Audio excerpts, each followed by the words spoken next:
Hello, magandang araw sa lahat. Sa mga nagsasabi po na na waray po ako, hindi po talaga ako waray. Medyo matigas lang po ako magsalita kasi nga po 'di ba, nanggagaya ako ng iba't ibang mga boses. Pero ang totoo po niyan, hindi po ako Bisaya at hindi po ako waray. Tagalog po ako. Ang una ko pong natutunang lingwahe ay Tagalog. Kaya po, kung medyo matigas man po ako magsalita, yun po dahil nanggagaya ako ng mga boses ay nga mananak dithon. Nahan nagbibideo ak didi. Di mo ito paninirikon? Ata. Malagod kami ito nagpaparok siton. Naman. Nga kamahal sit. Di ka nimla pagbabaangon. Kalamay pa ka. Biyam naghihiri yan pag ngiwakiwal. May ito mo nakakapagod talaga sa biyahe. Oo.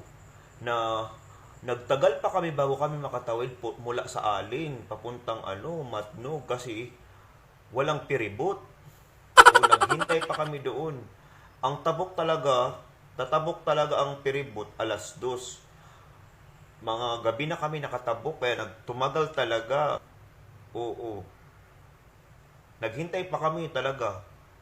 Wala naman kami magagawa kundi maghintay talaga. Tapos, buti na lang, ayun, nakatabok na kami at okay naman pagdating ng Matnog, okay. Dire-diretso na ang biyahe.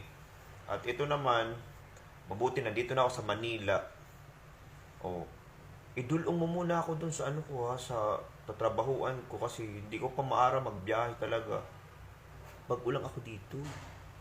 Nag-aaral pa nga lang ako magtagalog. Huwag ka lang maliya kasi baka abatin tayo. Tao po. Tao po. Ate, pabili po ng ng ashiti tapos lasuna.